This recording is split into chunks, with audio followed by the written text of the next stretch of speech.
Maka Rasulullah Shallallahu Alaihi Wasallam juga mengingatkan kepada kita, Innallaha yurdiyalakum salasan. Sesungguhnya Allah itu ridho kepada kalian 3 perkara. Jadi ada 3 perkara yang membuat Allah itu senang, membuat Allah itu ridho. Wa yaskhatu lakum salasan, dan Allah pun juga benci, tidak suka, marah kepada kalian dengan sebab 3 perkara. Jadi ada 3 perkara yang diridhoi oleh Allah, ada 3 perkara yang dibenci oleh Allah. 3 perkara yang diridhoi oleh Allah itu kata Nabi Sallallahu Alaihi Wasallam, yurdiyalakum an ta'buduhu wa la tusyriku bihi syai'an. Allah ridho kepada kalian kalau kalian itu beribadah kepada Allah. Jadi kalau kita ini beribadah kepada Allah dengan syarat. Syaratnya ibadah itu tidak ada syirik sama sekali. Jadi kita ibadah tidak syirik. Allah itu ridho, Allah itu senang, dan dijamin surga. Wa in zana, wa in saraka. Meskipun pernah berbuat zina, meskipun pernah berbuat mencuri, meskipun pernah melakukan dosa, asalkan tidak syirik, imannya benar dan bersih, masih ada jaminan masuk ke dalam surga. Walaupun kalau dibuat semerak, enten tiang sing lebet swarga niku ngelewati neraka kuwi. Jadi ada yang masuk surga takolal jannah bighairi hisab, tanpa hisab. Berjalan melewati sirat itu secepat kilat, sekedip lipat. Ada yang berjalannya melesot, ada yang tertatih-tatih menuju jatuh ke jurang neraka. Tapi orang-orang yang beriman dan bertauhid, tidak ada syirik, dijamin pada akhirnya masuk surga, walaupun masuk surganya kelas rendah. Jadi surga itu ada tingkatan-tingkatan, ada VIP, VIP nopo, ada tingkatan kelas tinggi, ada tingkatan kelas sedang, ada tingkatan kelas rendah.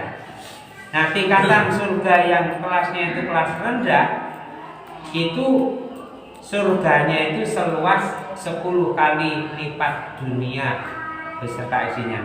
Itu surga kelas rendah. Nah, kalau kita ingin surga, kata Nabi, wa idza sa'altumul jannah sa'altum al jannatal firdaus. Jadi kalau minta surga enggak usah tanggung-tanggung, mintalah surga firdaus. Surga firdaus, surga yang paling tinggi derajatnya di antara surga-surga nanti di akhirat itu. Makanya kita disunahkan banyak minta kepada Allah. Allahumma inna nas'alukal jannah wa ma qarraba ilaiha minal qauli au amalin.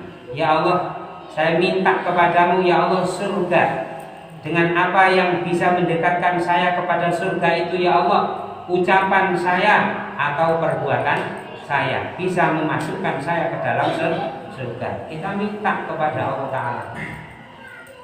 Kemudian yang kedua, Allah ridho wa anta tasimu bihablillahi jami'an wa la tafarraqu. Berpegang teguh dengan tali Allah semuanya, tidak boleh setengah-setengah. Jadi kalau kita menjadi orang Islam berpedoman dengan Al-Quran, itu harus secara keseluruhan, tidak boleh setengah-setengah. Nu'minu bibatin wa nakfur bibatin, tidak boleh. Kita beriman sebagian kemudian mengingkari sebagian, itu tidak boleh. Semua ajaran Islam harus kita imani, kemudian kita terima secara kafah, secara 100%. Itu yang diperintahkan oleh Allah dalam ayat yang lain, ya ayyuhalladzina amanu dkhulu fis-silmi kafah. Jadi kalau kita jadi orang Islam, masuk Islam ya secara kafah, artinya mengikuti Allah dan Rasulnya, mengikuti Al-Quran dan Sunnah. wala tafarraqu, dan janganlah berpecah belah itu bercerai-berai, bergolong-golong itu tidak boleh. Yang boleh adalah kita ini bersatu. Tak dipahami gitu Pak Bu. Jadi kita ini diperintah oleh Allah di dalam Al-Quran tidak boleh berpecah belah, tidak boleh bergolong-golong, tidak boleh berkelompok-kelompok. Yang boleh adalah bersatu.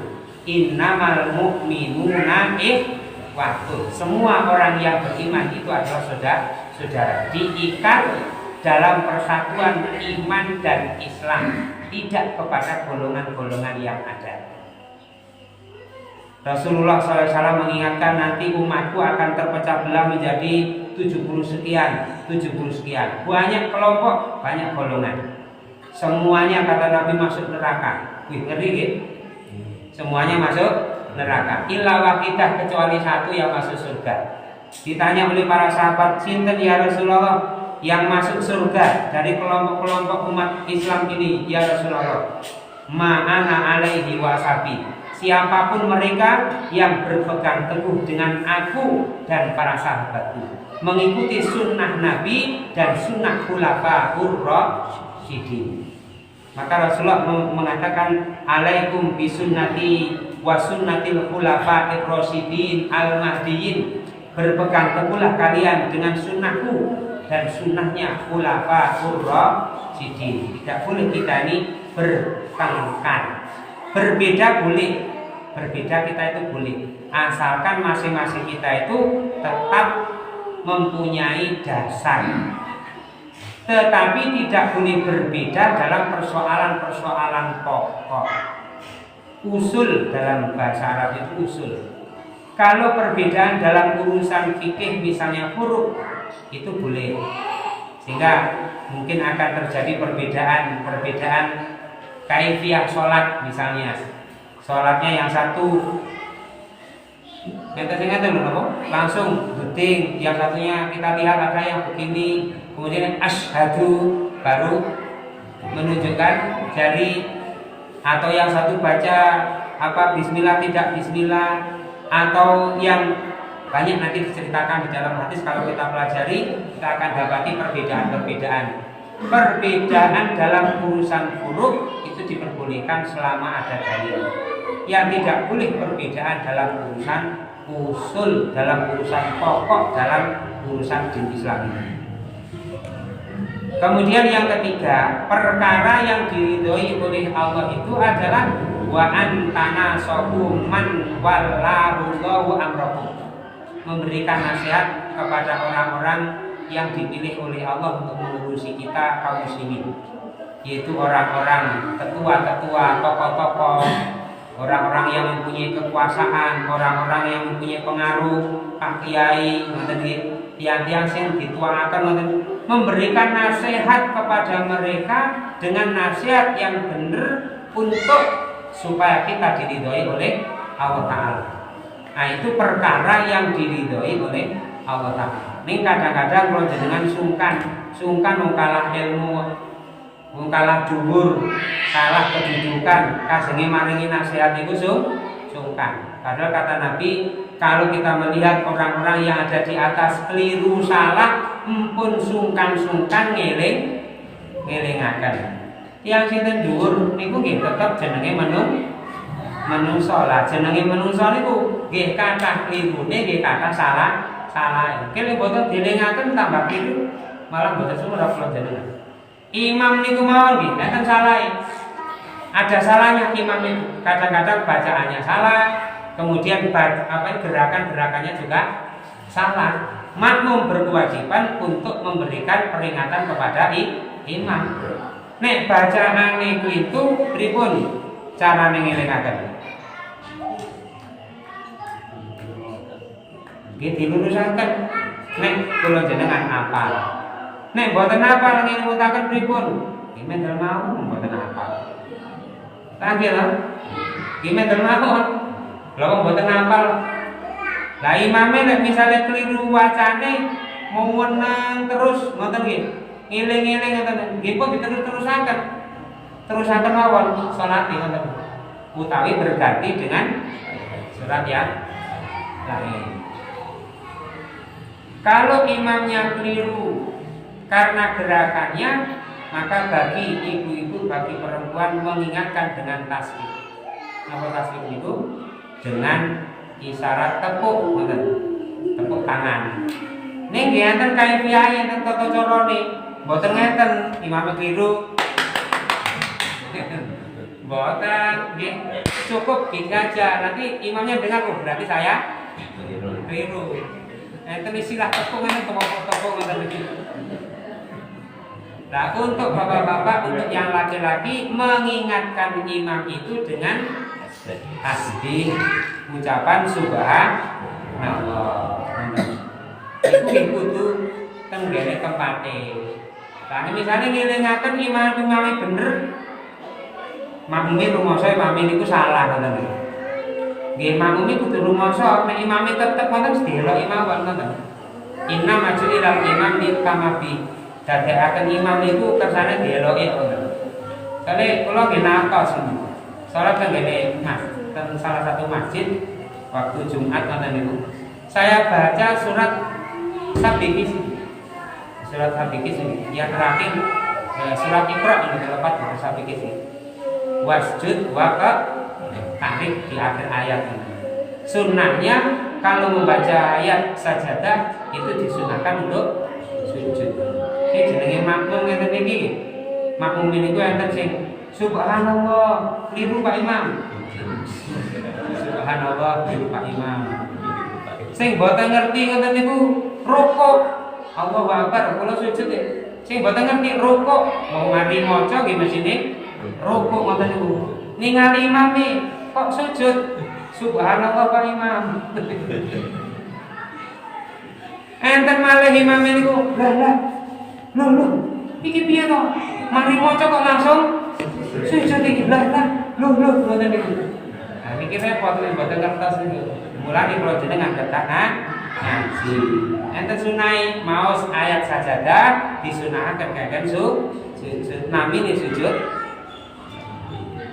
Sana sujud sahwi, sujud tilawah, sujud tilawah. Sujud sahwi niku sujud nek imam niku suwe gerakane.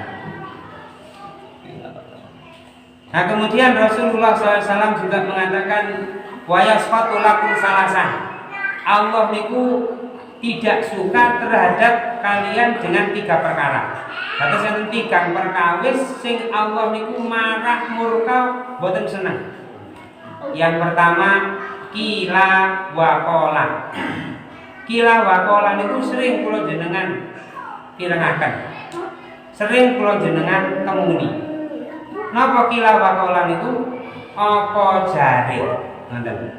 Jadi kalau kita dapat berita, kemudian kita terima, tidak disaring berita itu, kemudian berita langsung disampaikan sebarluaskan kepada yang lain. Nah, ini termasuk perkara yang dimurkai oleh Allah Subhanahu wa taala. Apa jare terus disampaikan. Nek sakniki enten sing luwih canggih kantun nutul. Nggih kantun nutul nggih. Enten berita ngeten hoax ngoten niku, share. Hoax share ngoten niku. Tidak dicerna dulu, tidak diperhatikan dulu beritanya itu benar apa tidak. Akhirnya akan menjadi persoalan. Nah, secara khusus di dalam hadis ini mendatangkan murka marah dari Allah Subhanahu wa taala. Kila wa qala niki nggih perkara dosa. Apa jare terus disampaikan terus disebar luaskan. Yang kedua wa kasratu su'al, banyak meminta. Banyak meminta niki 2 penafsiran, kakean takon sing pertama, takon sing boten nenten jlunjrunge, takon tujuane ngetes, takon tujuane boten pados ilmu, takon tujuane niku boten leres ngoten. Ini perkara yang tidak disukai oleh Allah taala. Yang kedua, kasratu su'al niku minta-minta bukan karena udzur. Istilah niku ngemis ngoten iki. Napa Bu? Ngemis, minta-minta bukan karena sebab. Boleh kita minta-minta karena sebab. Dikecualikan di dalam hadis, insyaallah akan kita temukan dalil-dalilnya. Tapi pada prinsipnya minta-minta itu perkara yang tidak baik menurut Allah dan Rasulnya. Kemudian yang terakhir dari 3 perkara yang dibenci oleh Allah itu adalah idha'atul mal, memubazirkan harta, menyia-nyiakan harta, mempergunakan harta, mengarahkan harta itu bukan untuk kebaikan-kebaikan. Nah, kita orang-orang yang beriman diajari oleh Nabi SAW, diajari oleh Allah di dalam Al-Quran agar kita ini mempergunakan, menyalurkan, mendermakan harta-harta kita ini fi wujuhil khair, di jalan-jalan kebaikan menurut Allah dan Rasulnya. Jadi Bapak Ibu kaum muslimin rahimahullah, ayat 103 dari surat Ali Imran ini kita diperintah oleh Allah yang pertama agar kita berpegang teguh dengan Al-Quran, dengan Al-Islam, dengan Al-Quran dan Sunnah. Kemudian yang kedua, kita ini dilarang untuk bertengkar, dilarang untuk berpecah belah atau bertikai. Maka bersatunya kita itu dengan Al-Quran, berkumpulnya kita itu dengan Al-Islam. Kemudian kita berusaha untuk menghindari, menjauhi pertikaian atau percekcokan. Sampai dalam urusan bicara Al-Quran, kita itu tidak boleh berdebat. Jadi gontok-gontokan, tukaran, perang dalil, sama-sama mendatangkan dalil dari Al-Quran, kita tidak boleh. Rasulullah mengatakan al-mirau fil Quran nifaq, itu tanda kemunafikan gaweane debat tentang Al-Quran. Karena Al-Quran diturunkan tidak untuk diperdebatkan, tapi Al-Quran diturunkan untuk dijadikan sebagai petunjuk dan diikuti dalam kehidupan sehari-hari.